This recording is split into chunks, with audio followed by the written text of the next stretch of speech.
Regresamos y ya se encuentra con nosotros la periodista Yadira Aguagallo y el periodista político Fermín Vaca para conversar sobre esta investigación que habría develado que el gobierno posiblemente destinó alrededor de $250,000 para limpiar la reputación del presidente y su familia. Yadira, buenas noches. Fermín, buenas noches. Fermín, comenzamos con usted. Queríamos saber un poco más de los detalles de cómo funcionan estas conexiones que develaría esta investigación sobre cómo se dio este contrato y también si es que al final se determinó o se logra decir si es que se utilizaron o no fondos públicos para esta limpieza de la reputación del presidente. Bueno, ¿qué tal? Muy buenas noches a todos en este programa. Gracias por la invitación. Efectivamente, revista Plan B en conjunto con el Miami Herald, OCCRP y otras organizaciones ha realizado una investigación a cargo encabezada por Susana Morán de nuestra redacción relacionada con este supuesto gasto de $250,000 que se realiza para que el gobierno del Ecuador realice cabildeo con medios internacionales en Estados Unidos. Lo curioso de esto es que es una agencia internacional, una empresa con sede en Miami, la que contrata a una firma que hace cabildeo internacional y pone como referencia al gobierno del Ecuador, concretamente a la secretaria de Comunicación Wendy Reyes, y la dirección que adjunta es una de las direcciones del Palacio de Gobierno, de las oficinas de la Presidencia de la República. Esto se conoce porque a través de la legislación norteamericana obliga a que en el Departamento de Estado se registren todas las organizaciones que hagan cabildeo a favor de gobiernos extranjeros en los Estados Unidos. Y es por esta obligación legal que esta compañía de Miami se registra en el Departamento de Estado y declara que está haciendo cabildeo en Estados Unidos a favor del Ecuador. Pero no es directamente el contratante, la Secretaría de Comunicación, sino una empresa de Miami llamada Global Research and Assets Management. O sea, hablamos de una empresa intermediaria entre el gobierno ecuatoriano y otra empresa de relaciones públicas en Estados Unidos, ¿así es? Efectivamente, una empresa con sede en Miami, como les digo, llamada Global Research and Asset Management, contrata a Perceptual Advisors para manejar la imagen del presidente en Estados Unidos y también en las principales capitales europeas. Está mencionado países como España, como Reino Unido, como Gran Bretaña, España, Estados Unidos, Italia, que son los principales puntos en los cuales ellos se enfocarán para contactar a los medios internacionales y realizar gestiones de cabildeo. El documento que nosotros hemos publicado fue registrado ante el Departamento de Estado de Estados Unidos el 26 de abril de 2023 y como les contamos, la entidad estatal que aparece como responsable es la Secretaría de Comunicación de la Presidencia. Estamos hablando hace 2 meses y un poquito más. Efectivamente, en lo más duro del juicio político, ellos contratan... Justo en ese momento. Está en el contrato establecido que el objetivo del contrato es fortalecer la imagen de Guillermo Lasso, cuidar su apellido, dice una traducción literal del inglés, nos diría cuidar el buen nombre de su familia y su apellido en el momento en que era cuestionado por supuestas acusaciones de corrupción, que son estas, recordarán ustedes, de Amazonas Tanker y los que fueron motivo del juicio político que no terminó, porque abruptamente pues, fue disuelta la Asamblea Nacional y nunca supimos y nunca sabremos si había o no los votos para ello. Llama la atención que esas son precisamente las palabras que ocupó el presidente cuando se refería a las razones de por qué se está dando el juicio político. Dijo que era un ataque al buen nombre. Asesinato de la reputación. De la reputación, pero mencionó a su buen nombre y al de su familia, ¿no? Y de hecho eso también está en el documento, ¿no? Que la contratación no es solamente para manejar la reputación del presidente, sino también el buen nombre de su familia. Efectivamente, el momento que el presidente sale y dice están asesinando mi honra, algo que fue muy criticado, les recuerdo, porque en un país donde están asesinando gente de verdad, el presidente sale y dice están asesinando mi honra, qué cosa tan grave. Pero bueno, lo presentan como un grave problema nacional y lo llevan al plano internacional, contratando una agencia de cabildeo cuyo propósito era exclusivamente promocionar la imagen del presidente y defender su buen nombre. Cubrir de manera favorable, dice el reportaje, ¿no? Y sus argumentos sobre el juicio político. Sí, y Yadira, yo te quería preguntar, en este sentido, como periodistas, hemos visto como tal vez un desfase entre lo que se dice en los medios nacionales sobre la información que tenemos y lo que se dice en los medios internacionales sobre cómo es la gestión de este gobierno. Buenas noches, muchas gracias por la invitación y un honor compartir el panel con Fermín. Creo que es importante, antes de pasar a responder esa pregunta, establecer como una máxima de la gestión y la administración de la reputación y de la gestión y la administración de las crisis, que es que en crisis y en reputación la consigna es no mentirnos jamás.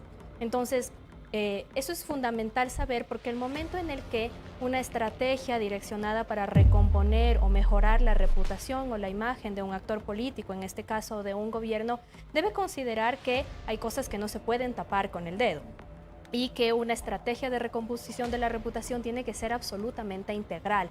Por lo tanto, sí llama la atención, digamos, más allá de las cuestiones relacionadas con la transparencia del contrato, que evidentemente tendrán que ser investigadas, llama la atención que el motivo o el objetivo del contrato en particular sea, en primer lugar, aclarar cosas o repartir información positiva, como lo decía Sol, de un solo momento, de una coyuntura muy específica que es el juicio político, cuando la reputación tiene que ver con la globalidad. La reputación es como la película de la vida de una persona, por lo tanto recomponer la reputación de un solo momento de la vida es una tarea bastante difícil y creería yo que inclusive imposible. ¿Qué se entiende como reputación? Por ejemplo, cuando Guillermo Lasso en aquella intervención que duró como 18 minutos, donde aparece con la esposa, atrás aparecen unas personas que no sé de dónde la sacaron, entiendo que fue esto en el Centro Cultural Metropolitano, el hombre dice que le quieren asesinar la reputación.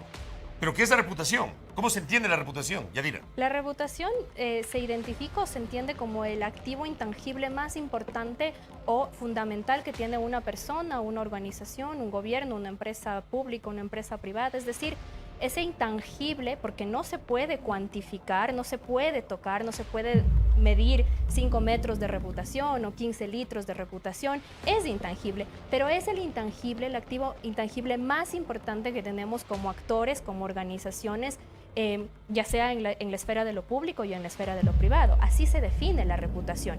Y la reputación tiene una diferencia fundamental de la imagen, por ejemplo, no es lo mismo. La imagen es la foto, es decir, un momento específico, una coyuntura específica de una persona o de una organización. La reputación es la película completa, es decir, es su identidad. Es el entramado de su identidad, el entramado de su gestión, de sus acciones y de las diferentes cosas que ponen en juego las organizaciones y las personas para presentarse frente a la ciudadanía. Ahora, Yadira, pero algo que no me queda claro y no sé si es que la ciudadanía puede entenderlo bien, es que esta era una coyuntura totalmente nacional, que dentro, y por eso le preguntaba cuál es la diferencia entre los dos, o sea, en los medios nacionales y los internacionales, porque ¿cuál es el punto de gastar $250,000 para limpiar la reputación internacional cuando adentro del país estaba en un caos total, no se sabía ni siquiera si iba a permanecer o no iba a permanecer? Justamente, digamos que cuando se está hablando de reputación, yo sí veo, por lo menos en la reportería que ha hecho Plan B, cuando se habla del objetivo de este contrato, que era mejorar la imagen en medios internacionales, advierto yo hay una desconexión, porque estamos en un mundo en el que estamos altamente conectados, en el que es muy fácil simplemente colocar en Google qué es lo que está pasando en la coyuntura nacional para que puedas identificar. Entonces, inclusive por estrategia, el hecho de separar qué es lo que se le dice a los medios internacionales y qué es lo que se le dice a los medios internacionales provoca una desconexión y unos cortocircuitos. Y nuevamente, lo que se estaba haciendo, lo que se pretendería haber hecho por medio de esa contratación, era contarles a los medios internacionales una información muy específica, dejando por fuera todo un contexto y todo un bagaje de lo que estaba ocurriendo en el país. Y si me permites, Yadira, quizá, no sé cómo tienes esta mirada de cómo esto nos puede permitir entender cómo el gobierno concibe la comunicación, porque de una manera u otra, muchos de los medios de comunicación que están citados aquí, que supuestamente eran los que estaban llamados a hacer entrevistas para mejorar la reputación del presidente, tienen corresponsales aquí. Ujú. Por lo tanto, no es que no se hablan, pues, y no es que no se preguntan. Y Exacto. aunque sí es verdad que en muchas ocasiones los medios internacionales, cuando se trata de una entrevista presidencial o algo muy específico, suelen mandar a alguien de sus matrices, no es que no hay una desconexión. ¿Qué nos dice esto sobre la forma en que el gobierno concibe la reputación y la relación con los periodistas? Bien importante lo que planteas, María Sol,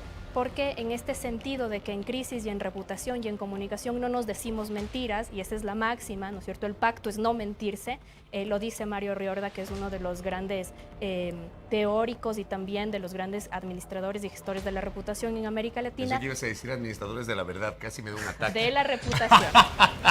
De la reputación. Él dice, el pacto es no mentirnos. Y creo que es importante plantear como una mentira, digamos, no nos mintamos en el hecho de que la prensa es susceptible de ser comprada o de ser influenciada mediante información. Creo que eso habla, digamos, de una concepción del trabajo periodístico y del trabajo de la comunicación en el que piensas que, digamos, ese trabajo puede ser maleable o puede ser influenciado por la información que puedas entregar. Y entonces creo que ahí... Manipulado de alguna manera. Manipulado también. Entonces creo que hay que entender que todos los medios de comunicación en el mundo entero, no solamente en Ecuador ni en América Latina, si bien existen prácticas periodísticas que pueden ser cuestionables y que están reñidas con los principios de contrastación, de transparencia, etcétera, la mayoría de los medios en el Ecuador y el mundo tienen los principios de separación de la información entre la información que es de origen editorial y la información que es de origen promocional o la información que es patrocinada. Además, lo que tú mencionabas, ¿no? Que vivimos en un tiempo donde las redes sociales muchas veces son nuestra primera fuente de información y es muy complicado que es muy complicado que se quiera manejar como la información a través de medios tradicionales comprando, ¿qué se compra? Espacios.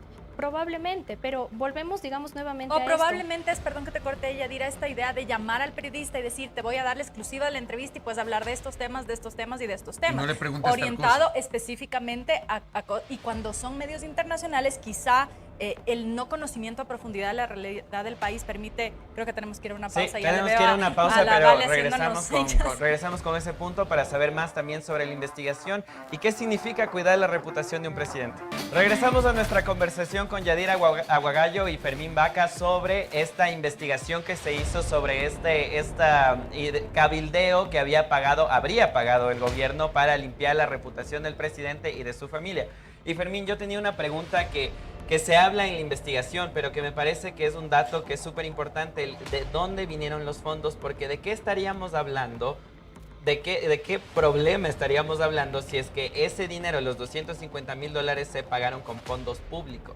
Y solo para complementar antes de que respondas, Fermín, justo estaba revisando la investigación y ustedes mencionan un nombre, que es Miguel Macías, que es el representante de la empresa que tú hiciste mención, que es la que contrata a su vez desde Miami a la empresa para hacer la limpieza de imagen, digamos. Y Miguel Macías habría sido un antiguo directivo del Banco de Guayaquil y vinculado a, por lo tanto, Guillermo Lasso. Sí, bueno, en realidad hay una vinculación con el entorno de Guillermo Lasso, que es esta de Miguel Macías, y hay una cifra que está en el contrato, que son $250,000. Ahora, nosotros hemos contrastado, por supuesto, como corresponde, con el gobierno. Hemos preguntado a Wendy Reyes de dónde vino el dinero y si hay fondos públicos en esto. La secretaria de Comunicación contestó que ella no conoce de ningún contrato de relaciones públicas en Estados Unidos y que no se ha invertido dinero público para eso. Eso es lo que contestó más o menos textualmente Wendy Reyes. Ahora estaríamos, José Luis, en un escenario que me parece no es la primera vez que en este gobierno se vende un presidente que es rico y que por lo tanto puede pagar cosas que deje de pagar el Estado.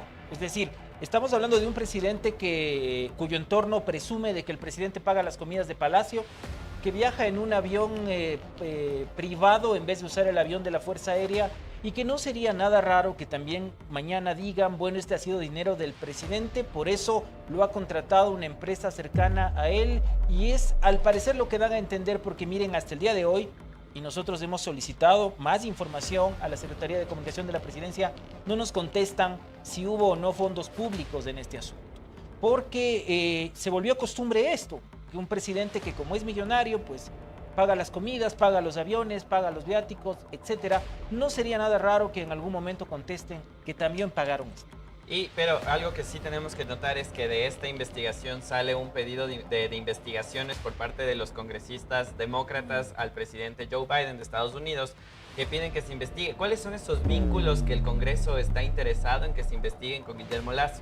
Hay una carta de dos congresistas de Estados Unidos, es decir, diputados, integrantes de la Cámara Baja, porque ustedes saben, allá hay dos cámaras, un Congreso y un Senado, que se llaman Raúl Grijalva y Jesús García, que enviaron una carta al fiscal general de los Estados Unidos, Merrick Garland, instando al Departamento de Justicia, es decir, a la Fiscalía norteamericana, a que investigue los negocios del presidente Lasso y sus asociados en Estados Unidos. Estos dos congresistas, por supuesto, no son comensales de Carondelet, como ha ocurrido con otros, digamos, Bob Meléndez, ustedes lo ubican, que viene con mucha frecuencia, y otros con los cuales el lobby de la Embajada Ecuatoriana en Washington, pues hay un lobby intenso de la Embajada Ecuatoriana en Washington en el Congreso norteamericano, que es el que saca esta ley de asociación entre Ecuador y Estados Unidos, por ejemplo, que en algunos puntos puede ser violatoria a la soberanía nacional y que no ha controlado a estos dos que piden efectivamente una investigación. ¿Por qué? Porque estas denuncias se suman a otras anteriores, como la que presentó el Consorcio Internacional de Periodistas,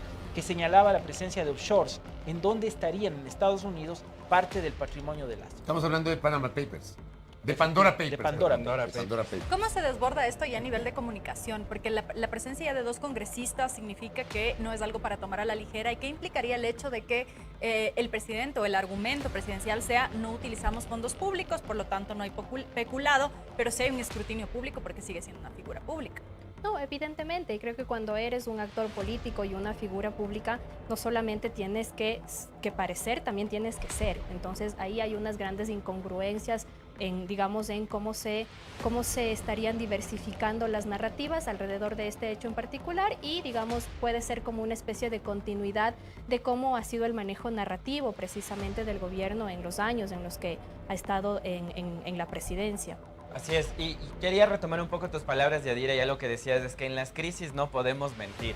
Pero regresemos un poquito atrás y qué pasó durante la pandemia. Recordemos que en el 2020 también salió un contrato que había sido del entonces CIES manejado por Lenín Moreno, o sea, del CIES del gobierno de Lenín Moreno, un contrato me parece que era por 37,000 y pico de dólares mensuales por el mes de mayo de la pandemia, que se hizo para limpiar la imagen que tenía en este caso supuestamente el Ecuador alrededor del manejo de la pandemia. Recordemos que en esa época fue cuando empezaron a tener los medios internacionales las historias sobre lo que sucedía en Guayaquil, precisamente de los cadáveres y esto. Entonces, no es esta una práctica que no sea común por los gobiernos. Entonces, esto de limpiar la reputación internacional. Pero ándate un poquito más atrás inclusive, porque hablaste del tema de Moreno. Vamos al gobierno de Correa. Y está en Porque la hubo investigación. claro, el tema de Max Mencionado, Square me sí. parece que era Fermín, Sí. que igualmente era una campaña reputacional en el exterior. Fermín, tú Claro, tienes también clara nosotros tratamos en Plan B ese tema en el año 15 o 16 Natalie con Cel. relación a Mag Squared. Esta era una agencia de una ecuatoriana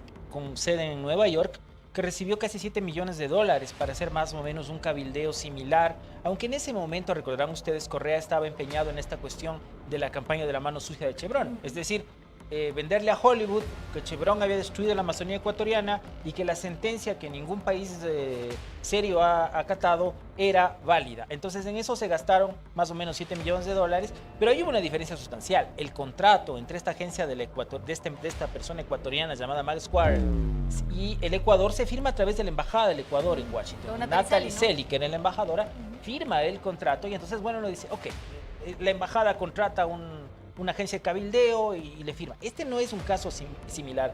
Es decir, aquí hay un intermediario que es una empresa privada, al parecer vinculada al entorno de Lasso, que firma este contrato en nombre de o como intermediario de la Secretaría de Comunicación. Entonces es una figura diferente y eso sí llama la atención. Pero además yo veo otra diferencia, porque en el caso de Moreno y también en el de Correa, se utilizó este cabildeo para una especie de reputación sobre el país o sobre un cierto manejo del gobierno. Pero en el caso de Lasso, y es una diferencia que también se hace un poco en la investigación, se habla de una reputación familiar. personal y de la familia. en ese caso sería más grave, hay otras implicaciones legales, porque el Ejecutivo, hay una parte de la investigación, y tal vez nos puedes aclarar un poco, Fermín, dice que sí puede utilizar fondos de la Secretaría de Comunicación para promoción de gestión del Ejecutivo en el exterior, pero no de la reputación personal del presidente. ¿Cuál es la diferencia? Bueno, el contrato se refiere también a posicionar mensajes del gobierno del Ecuador y de su postura sobre el juicio político. Ahora, lo que llama la atención es la parte final donde efectivamente dicen cuidar el buen nombre y la reputación de su familia. Supongo yo que lo incluyeron porque esto se convirtió en un tema de Estado desde el día que el presidente dijo: me están asesinando la honra de mí y de mi familia. Bueno, es un hombre de familia, un hombre con valores tradicionales, al que le debe parecer que ese es el principal problema que tenía su gobierno. Entonces no me sorprende que de ahí venga esta contratación. Pero, Yadira, y en este caso, ¿es de interés del Estado, de interés nacional, la reputación personal del presidente o el manejo comunicacional del país y del Ejecutivo como gestión de gobierno? Creo que es importante ahí también aclarar que las estrategias de cabildeo y las estrategias de recomposición de la reputación y de, digamos, administración de la reputación son una práctica que se hace en el mundo entero. Digamos que no son cuestionables per se, lo que se cuestiona tal vez es la transparencia por medio de la que se realizan y las prácticas que se puedan utilizar en las diferentes estrategias. Dicho esto, evidentemente hay que cuidar la reputación de un gobierno, hay que administrar más que cuidar la reputación de un gobierno, y eso implica que se creen mecanismos y estrategias adecuadas para realizarlo. Entonces, ¿qué es crear una estrategia y un mecanismo adecuado para realizarlo? Lo primero es creer que no es un problema de comunicación. Es decir, constantemente se dice, es un problema de comunicación, el gobierno y el propio presidente no han sabido comunicar bien su gestión, no han sabido comunicar Para bien lo que todos están se habla de realizando. comunicación, incluso para los problemas políticos, económicos, es un problema de comunicación. Es un problema de comunicación. Y creo que ese es un mito que tiene que empezar a desterrarse y que hay un trabajo súper grande que hacer y un camino bien largo que recorrer para desterrar ese mito de que en las administraciones públicas, también en las privadas, pero mucho más en las públicas, todo es un problema de comunicación. En realidad, la comunicación es un vehículo y ese vehículo transporta contenido, pero ese contenido es la gestión. Es la política pública, son los resultados de la gestión de una administración, es, digamos, la materia prima con la que se pueden establecer procesos y mecanismos efectivos de comunicación. En otras palabras, lo que está sucediendo es que se quiere tapar una mala gestión o una falta de gestión con comunicación o con información que se le da. Pero en ese sentido, entonces, lo que sí están haciendo a los medios es dar información falsa. ¿O es un manejo de información maquillado? ¿Cómo podemos entender eso? Habría que analizarlo. Creo que no hemos tenido acceso, o no sé si Plan B tuvo acceso a la información que se compartía con los medios internacionales. Eso habría que analizarlo. Tal vez, digamos, la intención no es compartir información falsa, pero compartir solo un lado de la información, desconociendo la lógica periodística. Y la lógica periodística es que siempre vas a llegar a regresar a ver al otro lado de la moneda o a los múltiples dados del dado, ¿no? Ya que no existen dos verdades. ¿Por qué el foco en lo internacional? ¿Por qué buscar los medios internacionales? Eso es bien interesante y yo repito, yo regreso a lo que decía en un inicio, a mí me parece que es una desconexión de la estrategia porque, digamos, hacerlo solamente en lo internacional es no reconocer que hay un contexto nacional y que evidentemente hay unas redes de comunicación, y María Sol ya lo decía, precisamente muchos de los medios, estos 23 periodistas que habrían sido contactados a escala internacional, tienen sus corresponsales y sus redacciones acá en el país. Entonces, sí llama la atención, y yo creo que ahí más, digamos, que algo que tenga que ver con algo poco transparente, a mí me parece que más bien es una concepción de cómo plantear la estrategia de reconstitución y de recomposición de la reputación. Hacerlo solo afuera, sin hacerlo dentro del país, es, digamos, no tener una conexión entre las dos lógicas. Pero a mí me parece que esa es una práctica que también le hizo Lenín Moreno. Lenín Moreno no concedía entrevistas a periodistas locales. No, solo internacional. Y Lasso ha concedido entrevistas en los 2 años de gobierno a contados colegas. Respeto profundamente a los colegas, pero a contados colegas. No se ha abierto el presidente a periodistas probablemente un poco más críticos para tratar de conversar sobre este tipo de situaciones. Ni periodistas fuera de los formatos tradicionales tampoco. Con honrosas excepciones, ¿no? Con muy pocas excepciones, pero con eso tenemos que cerrar este corte bloque. Realmente hay muchísimo que hablar sobre este tema, pero les agradecemos mucho a Yadira Aguagallo y Fermín Vaca.